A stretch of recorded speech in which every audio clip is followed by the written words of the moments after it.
Tervist! Tere! Ma teen siis äkki omalt poolt otsa lahti. Jah, las kõrgema kraadiga inimene räägib kõigepealt. Siis on alati on hea, kui kraadipõhiselt saab kohe asjad selgeks teha. Mina olen Antropoloogia Keskuse konsultant, uurija, antropoloog ja oma järeldoktori teemas uurin üldse kogukondasid. Et mida kogukonnad, minu mikker natuke krõbisev, et kuidas tänapäeva maailmas kogukonnad kujunevad. Me oleme õppinud enamik siin saalis, et me oleme osa infoühiskonnast. Tegelikult see on täna juba muutunud, me oleme osa müraühiskonnast. Ja antropoloogi positsioon on nii õige selleks, et küsida üldse, kes me inimestena oleme. Mis on meie alusvajadused, kus me tuleme, mis meid sütitab, mis meid kokku toob. Ja täna Eestis ükskõik, mis teema valdkond minu lauale jõuab, tegelikult on näha, inimesed on nii hirmul. Nende alusvajadused on haprad. Kas mul on turvatunne, kas mul on kodu, kas ma jõuan maksta ära oma elektriarved, kas Eesti riik on 5 aasta pärast alles. Ja selles ärevas olukorras on väga raske tegelikult keerulisi teemasid juhtida. Kõik need näited, mis täna juba esile kerkisid hommikupoolikul, on otseselt seda ärevustunnet veelgi võimendavad. Ja olenemata sellest, kas me küsime tuulikute kohta, kohaliku kooli sulgemise kohta või hoopis mõne ettevõtlusarendusprojekti kohta, siis need hirmud, alles oleme, inimeseks olemiseks edasi kestmise hirmud automaatselt aktiviseeruvad. Teine trend, mida ma näen antropoloogina, on see, et Eesti riik ja inimesed on üksteisest kaugel. Ja see tuleb välja, võib-olla on see paratamatu digitehnoloogiate arendamisel, et me ei ole veel kõiki osagruppe ja sihtgruppe saanud sinna digimaailma. Ja see digimaailm ei tööta ka veel päris sama hästi kui postkontori tädi, kellele kurta ära kõik oma mured ja saada kokku sellist kinnitust, et ei ole hullu siin. Tead, tegelikult seal laua hunniku otsas Teedul on see asi olemas. Et see inimkontakt on jätkuvalt vajalik ja riigi ja kogukonna vahel see distants on suur, et me paratamatult see ebakindlus, isegi kohaliku omavalitsuse suhtes, kas ma saan neid usaldada, kas riik päriselt hoolib, kas see raha läheb ikka õigesse kohta ja infosõja olukorras see on, keda ma üldse usaldada saan, see on teine suur probleem. Ja ma lisaksin siia probleemide rägastikku tegelikult veel kolmanda poole ja võib-olla see pealkiri on selline, see infosõja küsimus automaatselt toob siia, et see infosõda on otse kui kellegi poolt suunatud. Ja võib-olla mida me tajume siin Eestis vähe on see, et need põhiteemad on rahvusvaheliselt väga suunatud, on kindlad laetud huvigrupid, meie ja rahastusmeetmed isegi. Ja tegelikult need trendid on teada.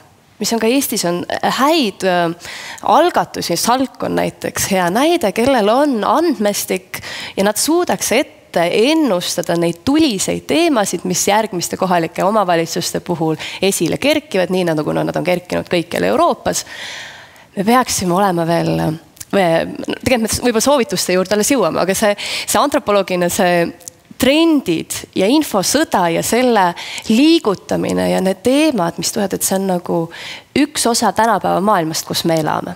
Ehk siis ükski kaasamisjuhtum ei ole eraldiseisev, vaid see on seotud inimeste ärevusega, see on seotud riigistruktuuride suhtes usaldamatusega ja kolmandaks ta on seotud erinevate polariseeritud osapoolt aktiivse tegevusega. Et see on see maailm, kus me elame, me võiksimegi täna arutada, et kuidas seda suuremat plaani, kuidas sellega tegeleda, lihtsalt sellele, et tuleb inimesed laua taha kokku saada.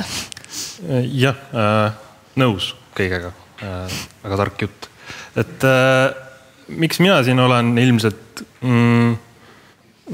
mina hakkasin tegelema teadmispõhise maailma ja infopuhtuse teemadega COVID-i algusaegadel, kui selgus, et meie ühiskonnas levib väga palju valeinformatsiooni, mis võib olla suisa ühiskonnale ohtlik ja meie riik üritas siis parasjagu katta ühiskonda on ju vaktsineerimisega, et inimesed vaktsineeriksid ja omaksid selle kohta nagu võimalikult palju teavet ja kui me võrdleme ennast on ju Skandinaavia riikidega, siis selgus, et usaldus riigi vastu on meil ikkagi hoopis kehvem, olgu see need põhjused, kus iganes, kas kaugel minevikus või ma ei tea. Ja mulle tunne, et Covidi ajal me sisenesime mingisugusesse uude paradigmasse, mis kestab nagu siiamaani ja kõik need nähtused on lihtsalt selle sama Covidi aja nii-öelda kaja.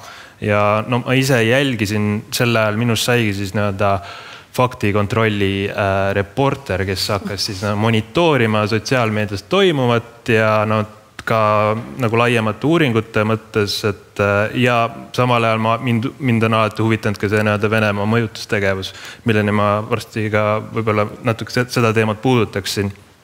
Aga jah, et siis ma nagu hakkasin märkama, kuidas toimus sellistes vandenõuteoreetilistes kogukondades selline võrgustike teke, et erinevad siuksed ma ei tea, sul on 8 erinevat mõjuisikut, kes hakkavad kõik koos käima ja hakkavad koos asju tegema.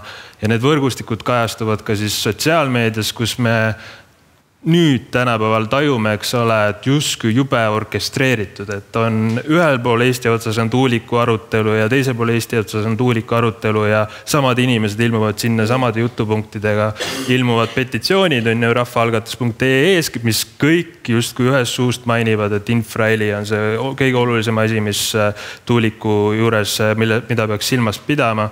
Et see kõik tundub jubedalt orkestreeritud, aga minu taju vähemalt, see on mu teooria, et ma ei ole seal mingi teadusuuringuid teinud, see on minu enda vaatluse tulemus, et minu arust on see tingitud sellest, et see vastaspool, kes seda otsib neid narratiive, selliseid vandenõuteoreetilisi narratiive, natuke paranoilisi narratiive usaldamatusest siis kõikide struktuuride vastu, alates ajakirjandusest kuni kohalike omavalitsusteni välja, et nad nagu töötavad fanaatiliselt, väga orkestreeritult, nad on palju harjutada saanud, eks teie vastas on siis väga nagu selline väga sisse töötatud süsteem, mis jätab justkui mulje, et see on nagu orkestreeritud mingi kuskil kurja jõu poolt, aga tegelikult mina usun, et see on nagu rohkem ikkagi isetekkeline nähtus, mida võib-olla veavad eest teatavad võib-olla mingi 30 mõjuisikut,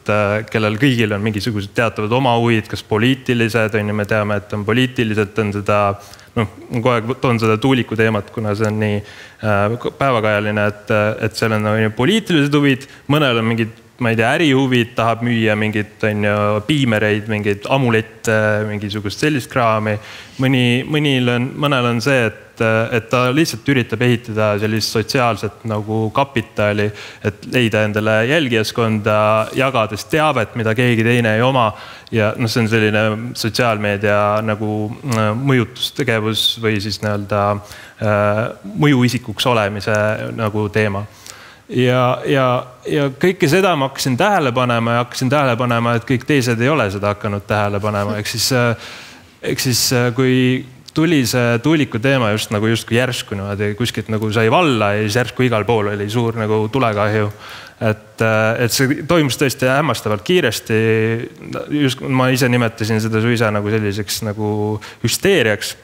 Et seda nägi ka Covid ajal, kui olid ärevad ajad, et võis nagu ma ei tea, kas või mitteavalike sõnumite teemal kuulujutud levida nagu ühe päeva jooksul nagu üle terve Eesti, et sellise hüsteerilises õhkkonnas oli seda kõik hästi tajuda. Kui me jõuame soovitusteni, siis minu jaoks ongi see monitooring on hästi tähtis, et sa näed, et ongi tekkinud üle Eesti mingisugused Tuuliku vastased grupid, sa näed, mida need inimesed seal räägivad, sa näed, kes on need isikud, kes planeerivad mingisuguseid rahvakoosolekuid, nii-öelda kaasavad kohalikke, aga need koosolekud on ainult selleks, et levitada siis hüsteeriat ja sellist vastasust. Et kui sa neid kõiki asju näed, siis sa saad võib-olla paremini ette valmistada, sest mis selle Tuuliku teemaga juhtus, hakatigi küsima mingisugused, kuidas on taadelnud teie mõõteseadmed.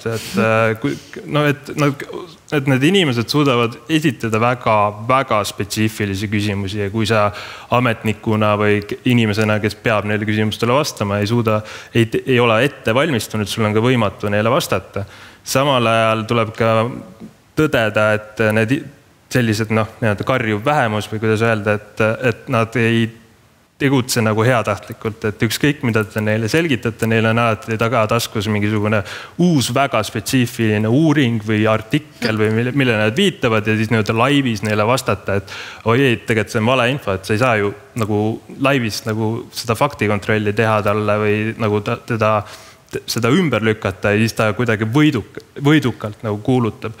Ja mis ma veel olen märganud, et neil on selline ohvri kompleks, et neil inimestel on esiteks nagu see, et mina ise olen harrastanud sellist üsna, kuidas öelda, mõni kritiseeriks seda ilmselt sellist agressiivset kommunikatsioonistiili. Ma tean, et Terviseamet näiteks teeb ka üsna, vaatad, kuidas Terviseamet inimestele vastab, siis ikka üsna teravalt. Ja samal ajal on uuringud, mis ütlevad, et kui sa nagu, ma ei tea, halvustad või sildistad, siis inimesed tõmbuvad lukku ja nad just nagu radikaliseeruvad rohkem.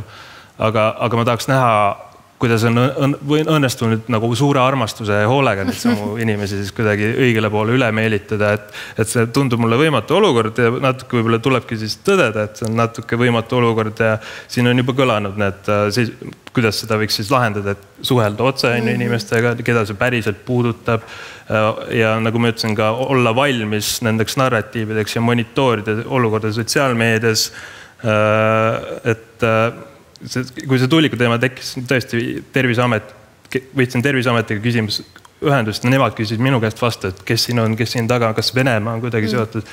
Mis puudutab siis Venemaad, siis ma tahaks öelda, et jah, see on nagu, ma ei tea, Kremli strateegiline narratiiv, näiteks Nursipalu on ju NATO polügoon, et kui sa selle vastu oled, siis justkui Kremli-meelne. Ühelt poolt on, selliseid sildistusi tuleb igal juhul vältida, aga häda on selles, et seal päriselt on nagu selline tase ka ja mina kutsuks üles mitte seda üle hindama, seepärast, et minu jaoks on see mõju hästi kaudne, et Kreml mõjutab kogu meie ümber olevat infopuhtust.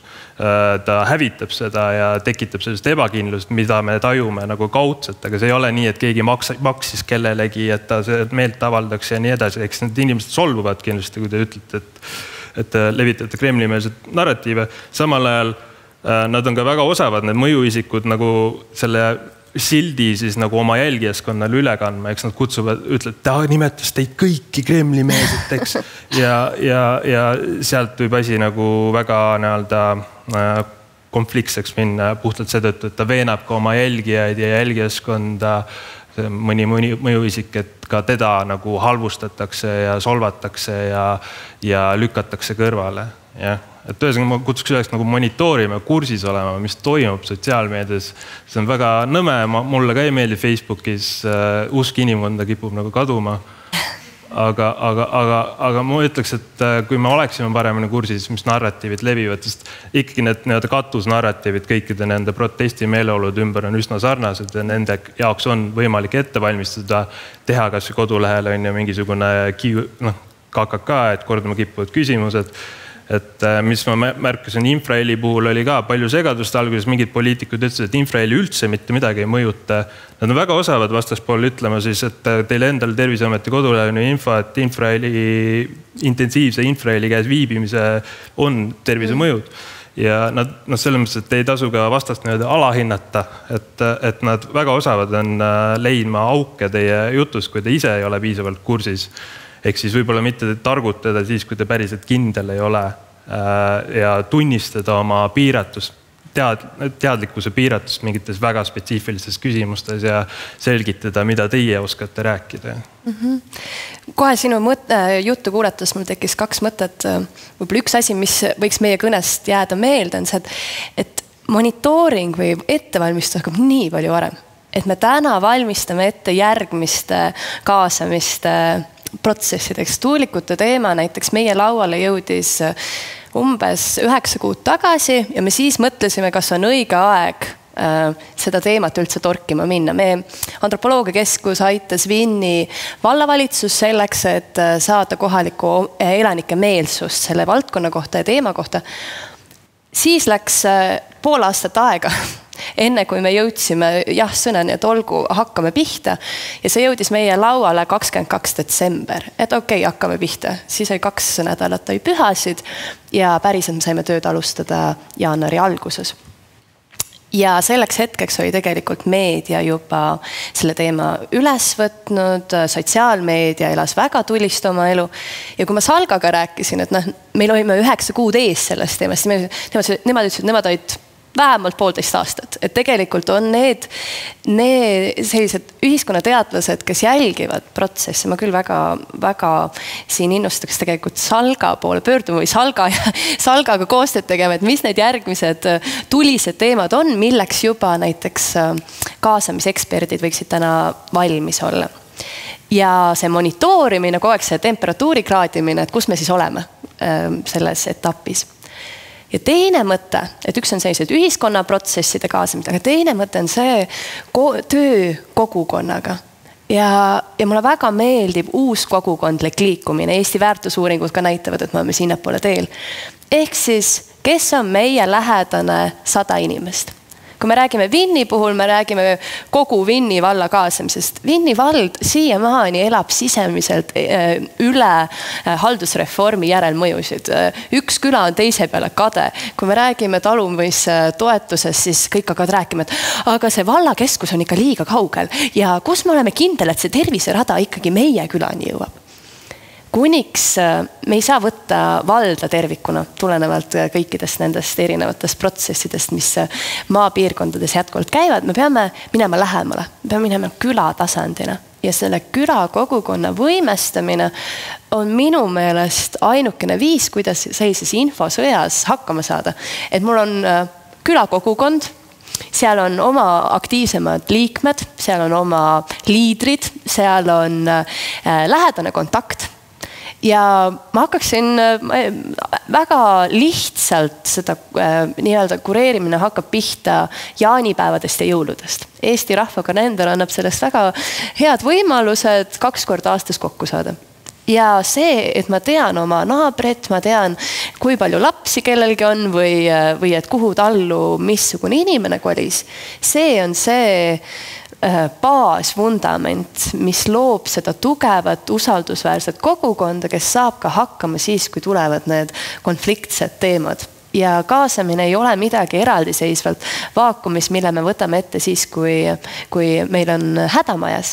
Mulle väga meeldis eelmise paneeli mõttetera, et head asjadega peab kaasama. Aga ma läheks nagu veel kaugemale, et korraldage uusaastapidu või korraldage jõulupidu või midagi sellist toredat, mis lihtsalt looks inimeste vahel kontakte, et nad teaks üksteist. Et kui see valla või külapõhine kaasamiskoosolek juba tuleb, siis tegelikult on teada, kes on see naabrimees, kes laenab mulle vajadusel kombaini või kes tuleb mulle appi, kui mul jääb traktor mutta kinni, kes tuleb ka sellel hetkel, kellega on võimalik dialoogi pidada. Ja see usaldus, kui meil on globaalses kontekstis usaldus hakanud murenema, siis see usaldus, mis on inimeste vahel väikeses kogukonnas, siis see on see usaldus, millel me saame toetuda.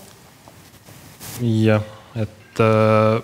Huvitav oli, kui me rääkisime me tegime projekti Vene soft powerist ja mingisugune tähelepanek tekkis kaitsepolitseiga arutledes, et mitte ainult Ida-Virumaa ei ole probleemkoht, vaid ongi muutunud nagu Lõuna-Eesti ja see Võru ja Põlvamaa piirkond, seepärast, et seal tunnetatakse nagu selgelt sellist mahajäävust või kõrvalejäetust või sellist et ei olda nagu osa tervikust Eestis, ja see oli väga huvitav teadmine ja nagu kuidagi ka kooskõlas sellega, mis meil nagu näha on, eks ole, Võrumaal on väga suured protestimeeleolud praegu, Nursipaluga seoses, aga laiemalt, et ka paljud need üle Eesti toimuvad meeleavaldused kuidagi on juured on seal selles seltskonnas ja teadvustada tulebki seda, et esiteks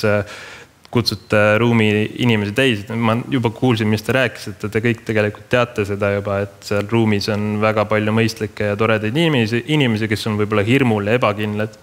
Ja need, kes häälekalt sõna võtavad, võib-olla nende nii-öelda mure, isiklik mure või puutumus selle teemaga ei ole kuidagi võrdeline sellega, kui palju ta sõna võtab.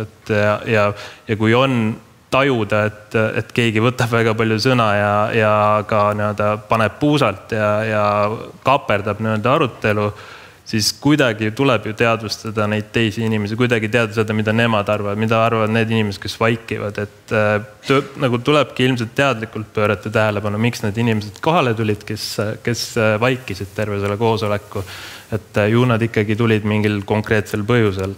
Ja samamoodi tõesti ei saa ju kogukondade arutelusid piirata, aga kuidagi tuleb ju ikkagi filtreerida need inimesed, keda see asi nagu päriselt puudutab ja kuidagi tajuda seda ja kuidagi nendega suhelda ja no jälle juba kuulsin siin neid, et rääkige otse üks ühele, et see nagu tundub loogiline ja ma usun, et seda ka tehakse. Et nende samade kuidagi, et need teemad ei ole nagu nii, kuidas öelda, eraldiseisvad, et kui me räägime tuulikutest, siis oli vist Saarde vald või Pärnumaal oli, kus tehti nagu küsitlus ja siis need, kes kõige lähemal tuulikutele elasid, kurtsidki, et neid vaevabki see infraheli ja neil ongi see infraheli sündroom ja nende pea valutab kogu aeg pärast seda, kui tuulikud sinna loodi. Ehk siis siiski inimesed, keda see teema otseselt puudutab, olid ka juhuslikult need, keda oli ilmselt siis tabanud siis, kuidas öelda, väärinfo laine, et mina olen aru saanud, et see on ikkagi selline psühholoogiline mure, selline placebo, nocebo efekt, et inimesed päriselt hakkavadki füüsiliselt tajuma mingeid probleeme, kui neile psühholoogiliselt tehakse selgeks, et see probleem on olemas. Ja kuidas selliste inimestega tegeleda, ma tõesti ei kujuta ette, et kui mind siia kutsuti, küsiti minu käest väga palju, et kuidas teha seda ja kuidas toda, et tegema, et ei ole ekspert. Et mul tunne, et mingid asjad on nagu paratamatud sellise inimkonna nagu, kuidas öelda, traagika vili, et inimese loomus lihtsalt on selline, et kuidas neid inimesi nagu välja tuua ja kuidas inimesele üldse selgitada, et ei, sa kujutad seda kõik ette. Tegelikult ei kujuta, et tal ongi need asjad päriselt, aga see alus selleks on nagu psühholoogiline ja kuidas seda inimesele selgitada ja kuidas seda üldse diagnoosida ametnikuna, sul ei ole isegi õigus seda diagnoosida, et mingid asjad on siin nagu võimatud ka, mul on tunne ja seda tulebki tõdeda. Et ja tõesti mingite inimestega ei olegi päriselt võimalik arutada. Et ma olen ise ka selles, eks ole, valdkonnas, usun, et kui te olete selliste inimestega kokku puutunud, siis te olete ka võib-olla sellistes vestlustes olnud, kus te tajute, et räägiks nagu täiesti erinevat keelt. Et hakata seda arutelu üldse pidama, tuleks alustada kuskilt 3. klassi loodusõpetuse tunnist või 4. klassi inimõpetuse tunnist ja kui need baasteadmised on nagu pole olemas, siis on väga raske ka rääkida, ma ei tea, tuulikute infrahelist inimesega, et mingites, ma arvan, et on nagu aus tunnistada, mingite inimestega ei olegi mõtet nagu debatti väga astuda või kuidagi tuleks kustutada see nii-öelda tajudes sellist olukorda tuleks kustutada see võib-olla joos konflikt, nagu kui see kerkib, et keskenduda ikkagi neile inimestele, kes päriselt nagu, keda see asi puudutab. Ja samamoodi, nagu ma ütlesin, et kui sa monitoorid ja oled kursis, mis on need narratiivid, mis levivad, mis on need nii-öelda väärinfo nii-öelda vundament, eks ole, mis on need väited ja kui sul on olemas nagu tagataskus need vastuväited, siis nagu võiks nagu õnnestuda ja võiks ka olla oskus seda kõike kommunikeerida väga lihtsasti, mis on üks väga keeruline oskus, ma võin teile kinnitada, et seda kõik ütlevad, aga et midagi väga lihtsasti kommunikeerida, pead olema väga enesekindel, oma teadmistes ja väga kursis ja nagu me teame, siis nagu sellist, kuidas öelda, need vandenõuteoreetikud harrastavad sellist süva, kui räägitakse vaktsiinidest, räägitakse mRNA-st ja siis mingi mRNA mingitest segmentidest ja järjestustest ja mingitest asjadest, kuhu polegi võimalik üldse nagu nagu ma ütlesingi, et üks hetk, iga hetk nad leiavad mingisuguse artikli, viite, allika, millest teil pole aimugi ja te ei saa seda nagu selgitada. See on nii huvitav.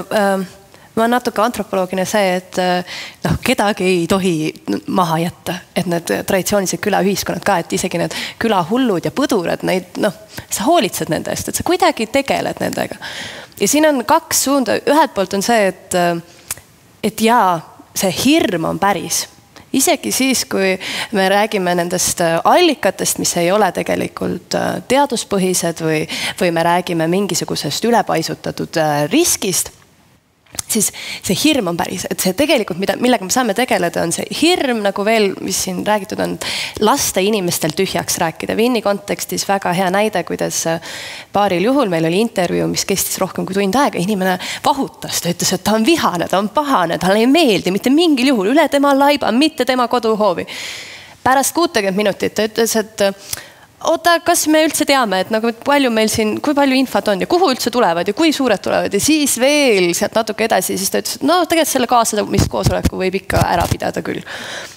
See pettumustunne peab välja saama ja see, just ma ütlesin, kui ma varem me räägime siin nagu infosõjast, mina räägin tantsupeo korraldamisest, et see hakkab sealt, kuivõrd inimene on emotsionaalsest grupitundest habras, et ta hakkab seda täitma mingi muu asjaga. Et seda on võimalik selles osas ennetada. Aga teine pool tõesti, ma arvan, et üks meie ettevalmistavaid küsimusi, et aga mis siis tuleb, kui see kaasamiskoosolekul, nagu siin varem ka keegi küsis, et ongi see üks inimene, kes õõnest, et mida siis teha. Minu enda lähenemine, mida ma täna soovitaksin, ongi üks võimalus, et killustada need arutelud nii palju väiksemateks, et need nii-öelda aktiivsed koosolekult koosolekule käijad igas vallas, neil ei jää lihtsalt aega ja ruumi, et neid toimub igal pool kogu aeg nii palju, et natuke kui see vastasjõud on niivõrd aktiivne, siis mida saab teha selleks, et see suunav või kaasamisjõud oleks samuti väga mitmepealine, et tekiks see samamoodi natukene nagu selline suurem kaja. Ja siit tuleb teine probleem. Täna kaasamiseksperte Susanna mainis väga toredasti, et RMKs on neid hästi palju, aga enamikes kohalikes omavalitsustes on ju neid vähe. Kaasamisteema on ühe inimese laual ja natukene ka meil on selline halvasti levima läinud kuulujutt, et kaasamine tuleb ära teha, et see on kuidagi niimoodi, kellegi päevakorras teeme selle ära, liigume edasi. Et mina küll näen, et tegelikult oleks vaja abi. Siit palju rohkem tõesti neutraalseid osapooli väljapoolt, mida ka Maiu välja tõi kenasti, kes on teistes valdades. Kui parasjagu mõnes vallas on natukene kergem olukord, et äkki te saate üksteisele appi tulla. Mis on need teie enda võrgustikud, mis aitaksid seda kaasamistegevusi hoida pidevalt järjepanu töös ja ma arvan, et sellises nagu rohkemas tegutsemises ja koostöös oleks kindlasti siin võti ja abi küsimuses vastuvõtmisest väljapoolt. Ja mis on veel see kaasamise osas, et tõesti me räägime koosolekutest, aga kuidas ka me näiteks Vinni puhul rääkisime, ütlesime, et see on aastate pikkune protsess, et mida me hakkame koos vedama, kahjuks meil ei õnnestunud jõuda pärast uuringut kaugemale, seepärast otse kui tulemused on ju käes, et me oleme nüüd tegelikult sealt peaks järgmine hetk töö hakkama, kuidas me saame koos edasi, mis on need järgmised sammud, aga raha saab otsa, aeg saab otsa ja praegusel hetkel ka kohalike omavalitsuste valimiste kontekst nii tugevalt mõjutab, et see töö on, et otse kui siis, kui kaasamine on kõige aktuaalsem, on ka see, kui ta on kõige rohkem polariseeritud, et enne valimisi kähku on vaja kaasata ja samal ajal on hästi küsimus, et mis tulemusi siis keegi osapool tahab teha. Ja ma veel näen tegelikult vastutuse võtmist. Siin on jällegi Vinni valla kontekstis hästi konkreetne näide. Valla volikogu laual oli tuuleparkide teema pärast seda, kui me olime kogukonnaga 1,5 kuud hästi intensiivset koostööd teinud, teinud uuringu, toimunud ka infokoosolek. ja mis siis juhtus, pooled volikogu liikmed taandasid ennast hääletamiseks, jäid neutraalseks väga olulise kogukonna hääletusküsimuses. Ja siin on küsimus üldse sellises, et kes siis üldse, kelle poole kogukond saab vaadata. Et me ei räägi sellest, et kes on poolt või vastu absoluutselt, see on oluline teema, peabki olema samamoodi nagu kaasamiskoosolek, kui me lubame kõiki hääli. Aga mis õigus on jääda otsustajatel sellel hetkel erapooletuks? Minu meelest see tekitas väga olulise küsimuse, et kes siis vastutab, kes astub järgmiseid samme ja kas siis kogu sellisest kaasamistööst on üldse kasu, kui seda vastutust ei kanta välja? Monitooringust veel, et ka infot tuleks jagada omavahel, ma arvan, et need asjad tihti korduvad, et nagu ma ütlesin, et need tuulikute arendused on ka igal pool, et võib-olla rääkida omavalitsustel omavahel ka, et teil oli eelmine nädal selline koosolek, kuidas möödus, ma nägin, et veebis olid mingid üleskutsed, et lähme kohale, ma ei tea, Vanglaplaneedis oli mingisugune üleskutse, et tehke, et lähme sinna kõik kohale, et see monitoorimine võiks olla ka selline, et küsida nagu kolleegidelt. Ja tõepoolest see tundub jabur, aga võib-olla tasub vahel natuke hoida silma peal nendel vandenõuteoreetilistel portaalidel ja uutel uudistel ja objektiivil ja nii edasi. Et kui näiteks need, kes praegu fosforiidi kaevandamist planeerivad, kas nad on valmistunud selleks, et see sama tuulikute hüsteeria kohe kandub ka sinna üle, et neid asju annab ette tajuda, nagu sa ütlesid, ka on isegi võimalik uuringuid teha selle kohta ja kaardistada ja tajuda neid tendentse ühiskonnas laiemalt, et kuidagi need ette ennustavad asjad ette ennustada. Ja nagu ma ütlesin, et kui on pahatahtlikud arutelud, et nendega ei olegi võimalik lõpuni välja vaielda, aga ikkagi peaks proovima esialgu vähemalt, et ma ise ka selle teemaga tegeledes ma saan samamoodi sõimukirju ja tapmisähvardusi ja selliseid asju ja ma väga viisakalt vastan kõigile nendele inimestele ja üritan vähemalt ühe korra nagu selgitada, et kuidas asjad tegelikult on. Aga kui see ebaõnnestub, siis võib-olla varsti võite ka alla anda. Aga vähemalt alguses võiks nagu proovida.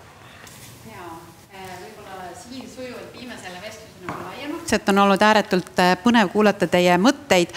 Ma võib-olla sissejuhatuseks ise küsiks teie mõlema käest ühe küsimuse. Üks võib-olla selline teoreetilisemat laadi ja Keijule. Martin väga hästi kirjeldas vandeteoreetikute ütleme kogukonda suurepäraselt ise organiseerunud. Me ju tahame selliseid kogukondasid. Absoluutselt, see on demokraatia protsessi üks suur probleem, et millegi pärast või võib-olla see alustame sealt, et poolt ja neutraalsed otseintervjuud tsitaat, mul ei ole millegi pärast mõtet ennast barrikaadidele visata.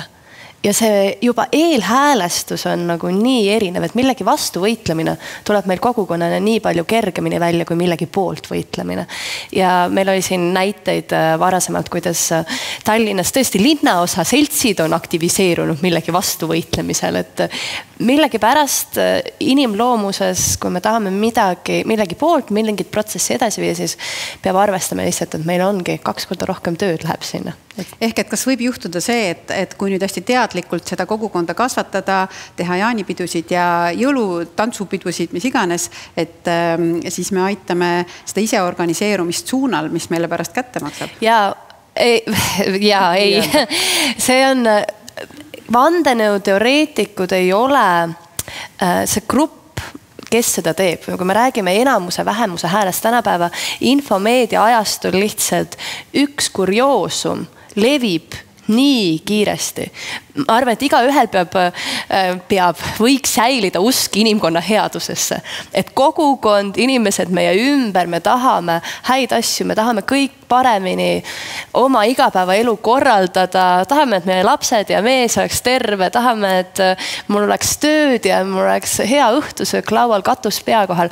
Ja tegelikult uskudes, et see kogukond on samade eesmärkide eest väljas, me usaldame neid, need sõprussuhted lihtsalt aitavad sellesse usaldusse ja headusesse jätkuvalt uskuda, siis me saame ise ka aru, et see üks vandeteoreetik või olgu neid Eesti peale 10, ta tegelikult ei mõjuta minu küla. Ta ei pääse mulle isegi lähedale, kui see tuumik on tugev. Nii et ma ei näe ohtu selles, et kui me mõistame ja võimestame kogukonda, toome nad kokku, loome kogukonnad sidusamaks, et me kuidagi samale nagu jõule kaasa aitame. Okei. Ja Martin, sa rääkisid, õigemini Keiu rääkis sellest, et kuidas meie üldine selline foon ühiskonnas on ja see sinu toodud koroona ajastu nii-öelda näide, et kuidas see kõik tegelikult on lõpuks nagu kanaliseerub sellesse kohalikul tasandi, sellesse inimese indiviidi tasandi ärevusse ja see kõik on nagu selles lõpus mõttes nagu laetud, mis iganes teema see tuleb, on ju. Samas koroona näite juurde tuues siis see, kuidas see võib-olla see infoväli loodi on väga suuresti nagu riigi tasandi teema, et mismoodi need sõnumid nagu kujunevad, et kuidas sa siin näed seda tasakaalu mõnes mõttes, et mis on see, mis selline keskvalitsus ja see tasand saab teha selleks, et just nimelt seal koha peal see foon ei oleks nagu nii laetud? Jah, et siin ju tekkis vajadus kohe selle toe järele kohalikul omavalitsustel, kui need asjad tekkisid, küsiti ju kohe Kliimaministeeriumist abi, et kuule, meil on siin selline ja selline asi ja ma usun, et riik nagu peaks aitama, kui kohalikud omavalitsused küsivad ja ütlevad, et meil võib-olla pädevust on puudu selles asjas. Aga ja tõesti, mis Iva tahtsin veel öelda, et ja tõesti teie vastas on tihti fanaatikud. Ja nagu ma ju koroona ajal ka, et mina ei tee päevas 20 postitus, et vaktsiinid on head, vaktsiinid on head, tuulikud, yes, need on inimkonna nagu kõige tähtsam asi üldse, aga nende inimeste silmis see vastumeelsus on just sellistes toonides, nagu täiesti fanaatiline, äärmuslikes toonides, genotsiid, apartheid ja nii edasi, et te peate arvestama, et vastas on fanaatikud, aga see tähendab ka seda, et nende hääl on võib-olla võimendunud nagu rohkem, kui see tegelikult peaks. Kui ma näiteks rääkisin, kuidas see sama seltskond näiteks NATO vastu meelt avaldab ja NATO vastased sentimendid levivad ka seal rohkem, siis ühiskonnas laiemalt on NATO toetus eestlaste hulgas 90+%, mis näitab, et tegelikult ühiskonnas on laiemas mõttes kõik nagu hästi, ehk siis võib-olla see pilt ja reaalsus nagu reaalsus ei ole nii jõudne, kui see pilt näib, eks ole. Seda on tegelikult siin täna juba räägitud, aga nii see on. Siis need sellised suured numbrid, mida kogu aeg ja need faktid meelde tuletada nii-öelda laial skaalal selleks, et sellel väiksel skaalal oleks taust ja tugi olemas, sest väike omavalitsus ei jaksa kõike seda teavitustööd ise ära teha. Absoluutselt ja siin me tegelikult näeme, et me olime ajast maas. Tegelikult eksperdid vajavad natuke rohkem aega, et töötada välja need faktilehed ja kui me oleksime, kui Salgast oleks jõudnud info, et see on põletav teema, näiteks septembris oleks jõudnud faktilehed koostada ja kohalikud omavalitsust, seal vajaks ka nagu seda näiteks Vinni puhul väga konkreetselt, kuna volikogu ja vallavalitsus on erinevat meelt, siis nad ütlevad, et nad ei taha panna mitte mingisugust informatsiooni oma kodulehele. Et siin on ka küsitud, et kas kui see informatsioon tuleks ministeeriumist, seda oleks kontrollitud parima praegu teadmise järgi, et vähemalt oleks see usaldusväärne koht, kus seda infot saada. Aga täna selles infosõjas on juba see, et kas see on juba laetud, kas ministeeriumil ja siis on juba vale hetk, siis enam ei saa. Aga oleks saanud teha 6 kuud varem. Ja ma vaatasin, et see üritus on ka kaaskorraldatud Riigikantselei poolt, et Riigikantseleil on oma inimesed, kes tegelevad strateegilise kommunikatsiooniga, et neil on ka ilmselt infot, mis narratiivid levivad ja mis on nagu sentimendid ühiskonnas laiemalt. Nad teevad ka neid laiemaid uuringuid, et see info on tegelikult riigil olemas ja seda võiks kasutada ka kohalikul tasandil. Just, sest et ilmselt nagu infoväli ei teki selles väikses kohas, vaid see infoväli ületab meie geograafiliste omavalitsuste piire kindlasti. Nii. Saalist kommentaarid, mõtted, küsimused. Väga hea, tuleb. Aitäh, Hans-Jürgen Schumann, Kehtna vallavalitsus, infraeli ja kõik muud väga tuttavad teemad. Aga kui alustasime, siin on antropoloogi poolt, et me oleme riigist kaugenenud. et meil on pidevalt see küsimus, et tegelikult töötades omavalitsuses, me oleme kohalikus omavalitsuses, aga tegelikult me oleme ju riik, me oleme Eesti riik. Kui te käisite inimestega seal Vinnis vestlemas, et kuidas on teie tunnetus, et kas inimesed võtavad, et see kõik ikkagi on üks Eesti riik ju tegelikult, et kuidas me saame nii elada, et nemad seal kuskil riigis, ehk siis me mõtleme aparaati, riigi aparaati, aga see ju tegelikult ei tohiks üldse nii olla. Et kui see lõhe nagu suureneb, see jälle tuleb sellest uurimusest, et keegi ju tegelikult seda mudibki vaikselt, et see lõhe kasvaks ja kasvaks. Et jah, millised need mõtted võib-olla seal koha peal nii-öelda põllul olid ja teine nende vandenõu teoreetikutega, et meil infraheli teema tegelikult aastaid tagasi esimest korda tuli juba õrnalt orbiidile, aga ta vajus ära, sest ta ei leidnud kõnepinda. Meil oli seoses üldplaneeringuga planeeriti tuulikualasi ja ühe ala suhtes tekkis tegelikult vastaseis juba aastaid tagasi. Aga need vaidlused said peetud ja loodus ise lahendas selle küsimuse ära, sellepärast et olid loodusväärtused. Ja see ala jäi välja ja oktoobrikuuses siis meil läks ka see asi natuke rohkem jälle keema, et siis üks vandenõumees tuli meil kohale, meile toodi ka üks haige inimene kohale. Näidati teda päris elusat haiget inimest ja ka täpselt see sama soovitus kõigile, see on nagu küll kohalikul omavalitsustel, et jälgige neid vandenõuteoreetikute lehti. Sest mina olin tegelikult see härra, kes sinna soleerima tuli, ma olin kõik te jutupunktid enne ära vaadanud. Mul oli väga lihtne. Muidugi ta hakkas minu vastu väga palju pärast huvi tundma, sellepärast, et mina olin tema jaoks ohtlik tegelane. Aga see on pidev protsess. Aga nii, et jah, selles mõttes antropoloogilises võtmes ja teine oli näpunäide ainult.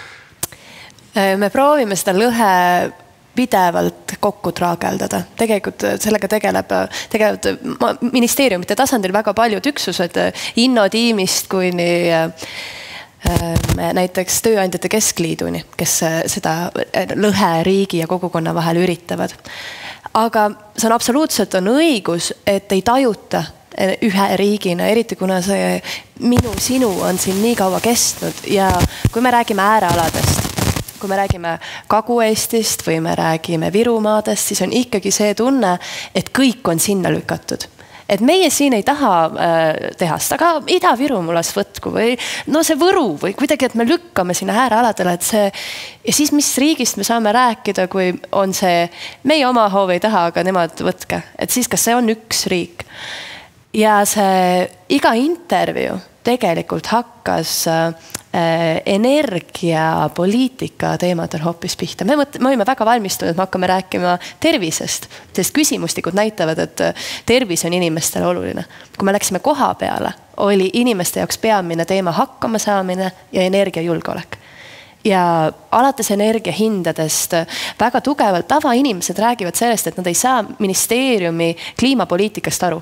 Et see iga 5 aasta tagant muutub ja ei läinud ju väga palju aega, kui tegelikult ei olnud ka 5 aastat vaja, vaid sõna otses mõttes selle sama protsess, et raske on ka kaasata, kui meil riigina prioriteedid vahepeal muutuvad. Et seda lõhe pidevalt kokku traageldades on ainult üks võimalus, mis on ühtses visioonis kokkuleppimine, sellest räägivad praegu väga paljud osapooled. Kuniks Eestil ei ole ühtset visiooni, milline riik me tahame olla 15 aasta pärast ja kuidas me sinna koostöös erinevate valdade, maakondadega jõuame, siis on väga raske seda meie, teie riik. Et kust tuleb tulu, kes kulutab raha, need kõik küsimused on hästi aktuaalsed.